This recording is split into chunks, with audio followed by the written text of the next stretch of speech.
Shalom, Bapak Ibu, Saudara, Saudari, peserta pre-encounter yang dikasihi Tuhan.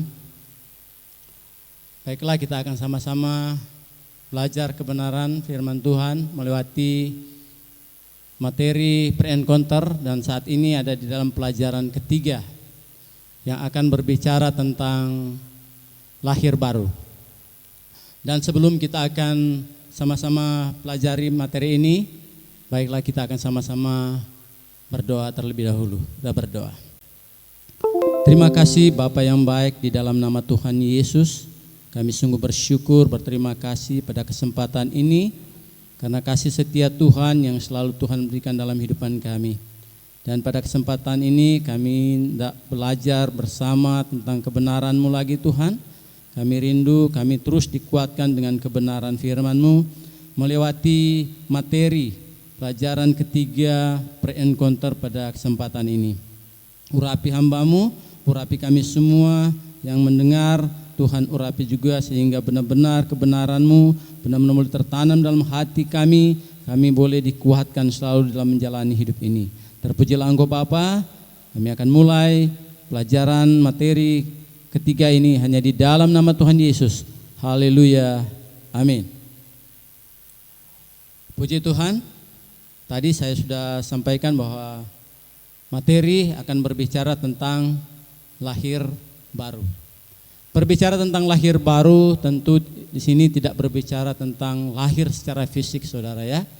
Sebagaimana tanggapan seorang Nikodemus pada saat dia bercakap-cakap dengan Tuhan Yesus di dalam Yohanes 3 ayat yang keempat dan 5 dan 6 di sana. Ya, saya akan bacakan. Yohanes 3 ayat yang keempat, kata Nikodemus kepadanya, bagaimanakah mungkin seorang dilahirkan kalau ia sudah tua? Dapatkah ia masuk kembali ke dalam rahim ibunya dan dilahirkan lagi? Ini tanggapan dari Nikodemus.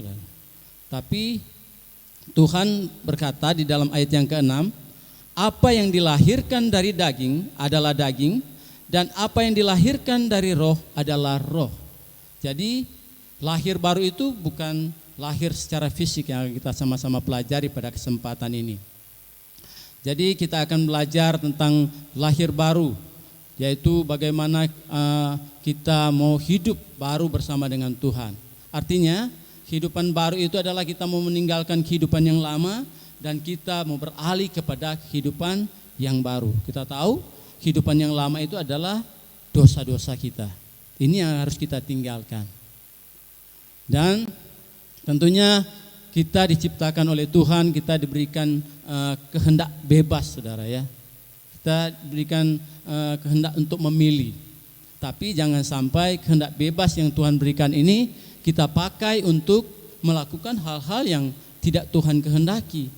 Karena kalau kita salah memilih kehendak bebas kita tetap di dalam kehidupan yang lama, kita akan mendapatkan konsekuensinya, saudara ya.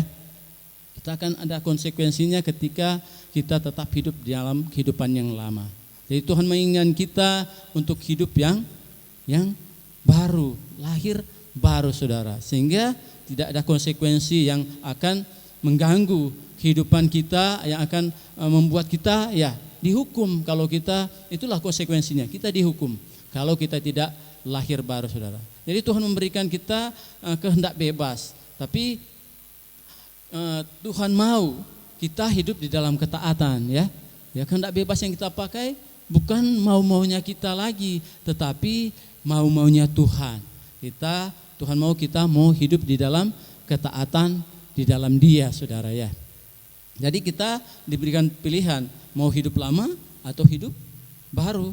Sementara di dalam kehidupan yang lama itu ada konsekuensinya, kita dihukum. Kalau hidup baru, kita akan hidup bersama dengan Tuhan dalam tuntunan Tuhan. Dan lahir baru ini adalah untuk semua orang, saudara. Untuk semua orang lahir baru ini. Oleh sebab itu di dalam Yohanes 3 ayat 3 dikatakan, Yesus menjawab katanya, aku berkata kepadamu, sesungguhnya jika seorang tidak dilahirkan kembali, ia tidak dapat melihat kerajaan Allah. Jadi kalau orang lahir kembali, hidup baru bersama dengan Tuhan, nantinya dia akan dapat melihat kerajaan Allah. Terus caranya bagaimana untuk dapat lahir kembali? Terus bagaimana untuk dapat hidup baru, lahir baru? Yaitu yang sangat penting adalah yang pertama-tama, yang utama adalah kita harus percaya kepada Tuhan kita Yesus Kristus sebagai Tuhan dan Juru Selamat saya dan saudara. Itu caranya yang pertama, yang paling utama, yaitu kita harus percaya kepada Tuhan Yesus Kristus sebagai Tuhan dan Juru Selamat kita. Tadi dikatakan kalau kita dilahirkan kembali, kita akan dapat melihat kerajaan Allah. Karena apa saudara? Kalau di dalam kelahiran secara fisik terjadi saat kita datang ke dunia ya. Kalau kita lahir baru, kita akan mengalami kelahiran rohani agar memiliki kehidupan rohani saudara. Kehidupan rohani ini berbicara tentang juga hidup di dalam kekekalan. Artinya kita dapat melihat kerajaan Allah kelak. Kemudian hanya dengan lahir baru atau kelahiran rohani kita dapat menerima hak untuk menjadi anak-anak Allah. Kita akan menjadi anak-anak Allah ketika kita hidup baru bersama dengan Tuhan saudara. Dan ketika kita hidup baru, kita lahir baru, maka mata rohani kita akan terbuka dan kita kembali lagi kita akan dapat melihat kerajaan Allah. Melihat kerajaan Allah itu tentunya di dalam dunia ini kita juga melihat hal-hal yang benar tentang kebenaran itu sendiri. Dan tentunya kerajaan Allah itu bisa juga kita rasakan saudara di saat kita ada di dunia ini. Kita bisa menikmati kerajaan Allah walaupun kita masih ada di dunia ini. Nanti kelak juga kita akan ada di dalam kehidupan yang kekal, di dalam kerajaan Allah yang sesungguhnya kelak. Tapi dalam dunia ini kita juga bisa merasakannya. Karena di dalam, saya akan bacakan di dalam Roma 14 ayat 17 berkata, sebab kerajaan Allah bukanlah soal makanan dan minuman, tetapi soal kebenaran, damai sejahtera dan sukacita oleh Roh Kudus. Nah ini kerajaan Allah itu adalah kebenaran, damai sejahtera dan sukacita karena Roh Kudus. Ini bisa kita rasakan, ini bisa kita lihat, ini bisa kita nikmati di dalam dunia ini saudara. Asalkan kita mau lahir baru saudara. Karena juga Allah menginginkan kita untuk lahir baru saudara. Tuhan sangat merindukan kita. Tuhan sangat menginginkan kita. Tuhan menghendaki kita agar kita lahir baru. Di dalam Yakobus 1 ayat 18 berkata, atas kehendaknya sendiri ia telah menjadikan kita oleh firman kebenaran supaya kita pada tingkat yang tertentu menjadi anak sulung di antara semua ciptaannya. Kenapa dia sangat menginginkan kita untuk lahir baru saudara? Di sini dia ingin menjadikan kita orang-orang yang spesial saudara.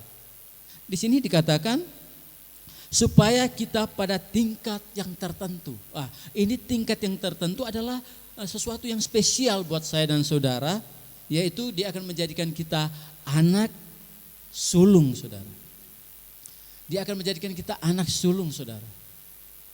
Jadi di dalam kelahiran baru atau lahir baru ini beda dengan kelahiran secara fisik tentunya.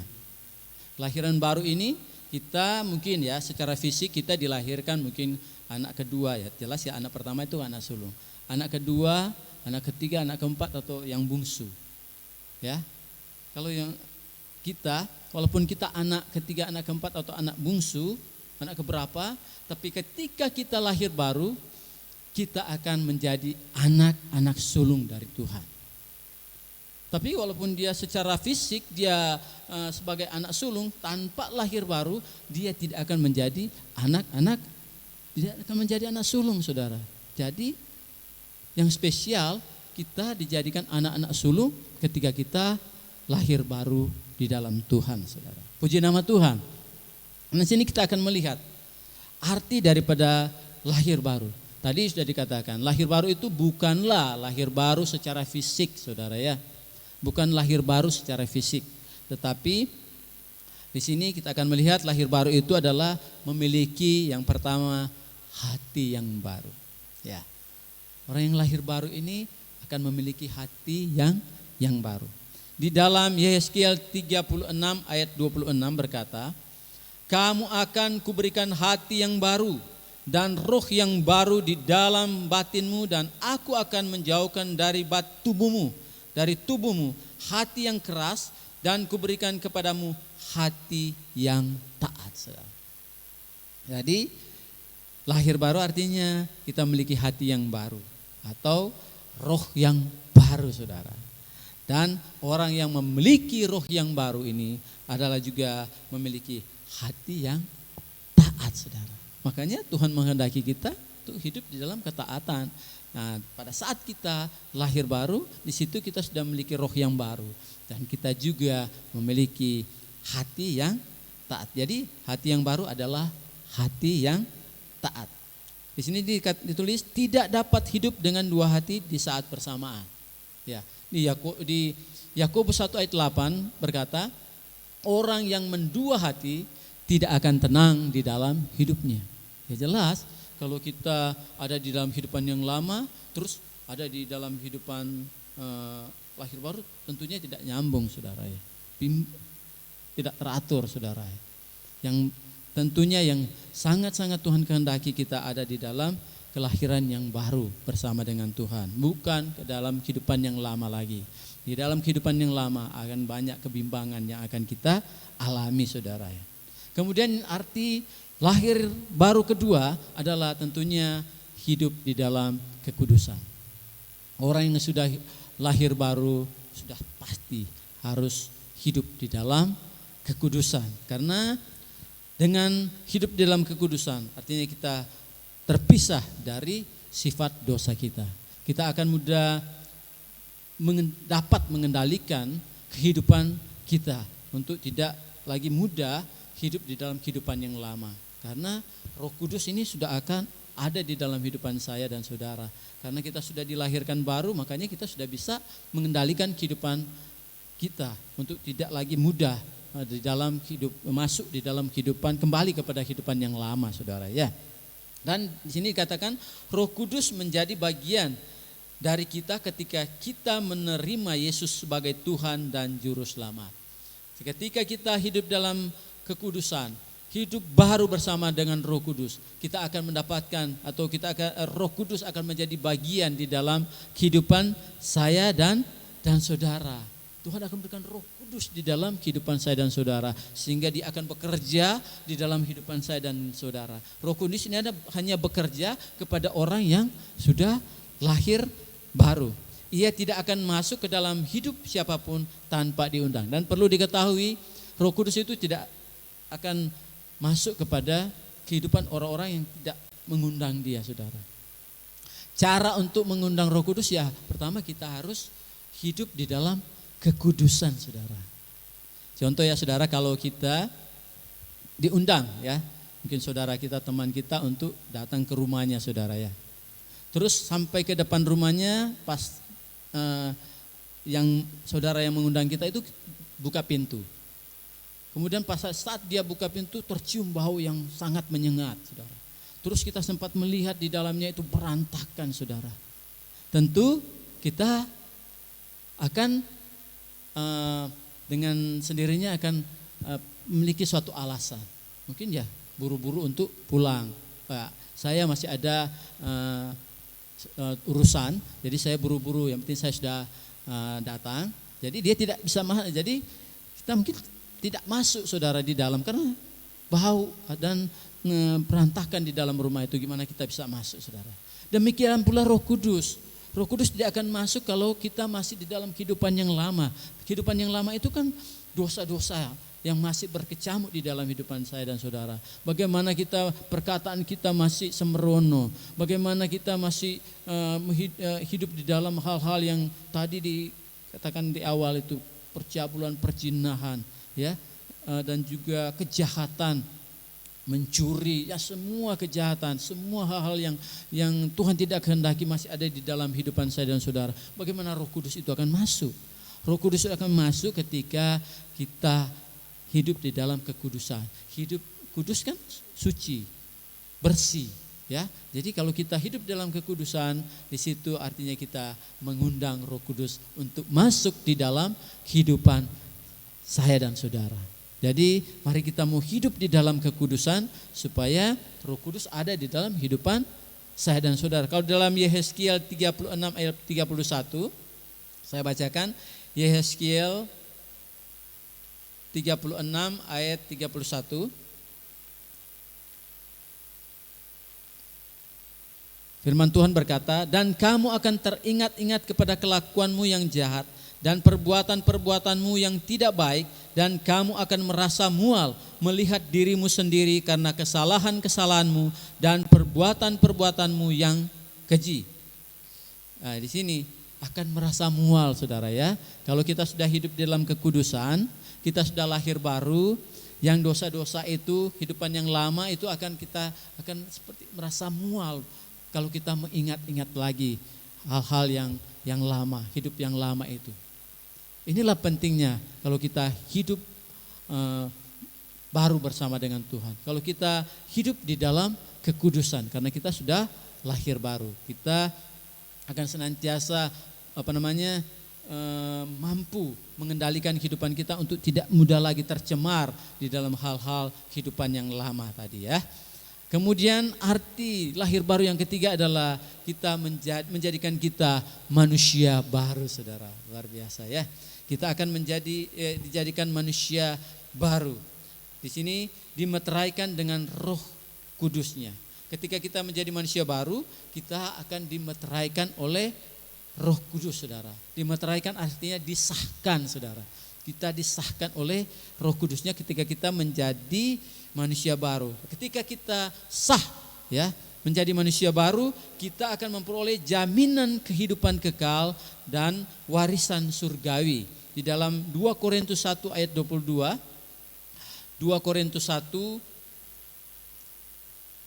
ayat 22, saya bacakan, memeteraikan tanda miliknya atas kita dan yang memberikan Roh Kudus di dalam hati kita sebagai jaminan dari semua yang telah disediakan untuk kita. Ini dimeteraikan, disahkan, saudara, supaya kita memperoleh jaminan kehidupan kekal dan warisan surgawi. Puji nama Tuhan. Jadi ketika kita sudah menjadi manusia baru, jangan lagi kita memendukakan Roh Kudus, saudara ya.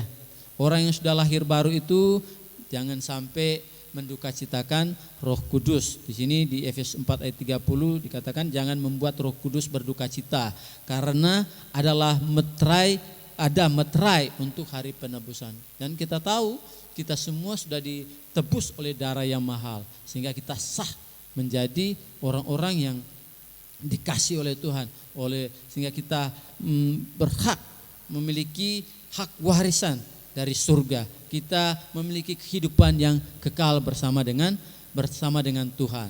Itu 3 hal arti daripada lahir baru, saudara. Dan kelahiran baru adalah pengalaman pribadi, saudara. Jadi sebagaimana di dalam Yohanes 3 ayat 8 berkata, angin bertiup kemana ia mau dan engkau mendengar bunyinya, tetapi engkau tidak tahu dari mana ia datang atau kemana ia pergi. Demikianlah halnya dengan tiap-tiap orang yang lahir dari roh. Kita akan mengalami pengalaman-pengalaman yang luar biasa bersama dengan Tuhan, bersama dengan Roh Kudus. Roh Kudus itu memang kita tidak bisa pegang, saudara ya, tapi bisa kita alami di dalam kehidupan saya dan saudara. Ada hal-hal yang luar biasa yang akan dikerjakan oleh Roh Kudus ketika kita lahir baru bersama dengan Roh Kudus, bersama dengan Tuhan. Kita akan mengalami hal-hal yang luar biasa. Sekalipun kita tidak bisa melihat, tapi kita bisa merasakan. Kita bisa menikmati hal-hal yang luar biasa yang akan dikerjakan oleh Roh Kudus ketika Roh Kudus ada di dalam kehidupan saya dan saudara. Di sini Yesus datang supaya manusia ada kelimpahan. Ya, ini janji Tuhan juga. Ketika kita hidup di dalam Roh Kudus, ketika kita lahir baru, maka Tuhan berjanji Dia akan memberikan kelimpahan di dalam kehidupan saya dan saudara. Tentunya yang terutama di sini adalah kelimpahan secara rohani, saudara ya. Ini akan kita nikmati di dalam kehidupan kita orang-orang yang sudah lahir baru. Di dalam Yohanes 10 ayat 10b berkata, di situ dikatakan juga, hati yang baru tidak dibiarkan kosong, tetapi diisi oleh Roh Kudus sehingga berkelimpahan. Kita akan diisi oleh Roh Kudus sehingga kehidupan kita berkelimpahan secara rohani. Ini yang dimaksud dengan pengalaman yang akan kita dapatkan. Kita akan mengalami hal-hal yang luar biasa. Kelimpahan itulah hal-hal yang luar biasa yang kita alami di dalam kehidupan kita bersama dengan Roh Kudus, dikerjakan oleh Roh Kudus dalam kehidupan saya dan saudara. Dan di sini kita harus ingat prinsip atau kunci yang penting ya, yang akan kita harus ingat bahwa Allah menciptakan manusia dengan peluang untuk memilih, saudara. Tadi ya sudah kita bahas tadi di awal bahwa Tuhan memberikan kita kehendak bebas ya. Tapi jangan sampai kehendak bebas yang kita miliki kita pergunakan dengan hal-hal yang Tuhan tidak kehendaki. Jangan lagi kita mau pergunakan kebebasan yang Tuhan berikan atau peluang untuk memilih ini kita pakai untuk hal-hal mau-maunya kita sendiri atau kehendak kita manusia lagi. Tetapi kita berubah. Ketika kita lahir baru, kita harus menjalankan kehidupan apa yang menjadi kemauannya Tuhan, apa yang menjadi kehendaknya Tuhan, apa yang menjadi mau-maunya Tuhan di dalam kehidupan saya dan saudara. Ya, seperti yang sudah ada di Kejadian 2 ayat 16 dan 17 tadi. Kemudian kelahiran baru adalah untuk semua orang, ya. Tadi sudah dibahas, kelahiran baru itu memang untuk semua orang. Jadi jangan sampai kita ya, orang-orang yang sudah percaya menyia-nyiakan karena kita sudah mendapatkan kesempatan yang luar biasa ketika kita lahir baru bersama dengan Tuhan. Itulah yang kita peroleh secara luar biasa di dalam kita hidup baru bersama dengan Tuhan. Kelahiran baru memungkinkan kita untuk melihat kerajaan Allah. Kita juga sudah bahas tadi, sangat memungkinkan kita untuk melihat kerajaan Allah ketika kita lahir baru. Bahkan ketika kita ada di dalam dunia ini, kita bisa merasakan hidup dalam kerajaan Allah itu. Artinya suasana surga itu ada di dalam kehidupan saya dan saudara yang tadi sudah dibahas, yaitu kebenaran, damai sejahtera dan sukacita Roh Kudus. Itu yang akan kita rasakan ketika kita lahir baru, saudara. Jadi penting sekali kita harus lahir baru di dalam Tuhan. Ya. Kemudian Tuhan menginginkan kita untuk mengalami kelahiran baru. Ya. Kembali lagi, Tuhan sangat menginginkan kita. Tuhan sangat merindukan kita. Tuhan sangat rindu ya agar kita semua lahir baru, sehingga kita bisa menikmati hal-hal yang luar biasa seperti tadi, pengalaman-pengalaman pribadi kita akan alami ketika kita hidup baru bersama dengan Tuhan. Nah, sekarang mari kita buat keputusan. Kita mau serahkan diri kita kepada Tuhan dan Ia akan memberikan hati yang baru di dalam kehidupan saya dan saudara ketika kita mau menyerahkan diri kita untuk lahir baru, kita mau hidup baru bersama dengan Tuhan, kita mau memiliki hati yang baru, kita mau hidup di dalam kekudusan dan mau menjadi manusia baru. Mari kita mau supaya kita menyerahkan sepenuhnya kehidupan ini di dalam Tuhan, sehingga benar-benar lahir baru ini berfungsi seutuhnya di dalam kehidupan saya dan saudara. Dan biarkan kelahiran baru itu membawa kekudusan dalam kehidupan saya dan saudara. Karena tadi sudah dibahas juga bahwa lahir baru itu akan membawa kita kepada kekudusan. Kita akan hidup di dalam kekudusan yang akan terus dikerjakan oleh Roh Kudus ketika kita mau hidup baru, ketika kita mau lahir baru.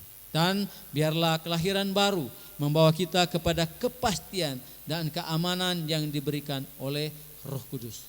Hidup kita ada kepastian, hidup kita ada dalam keamanan di dalam Tuhan ketika kita hidup di dalam Roh Kudus, saudara.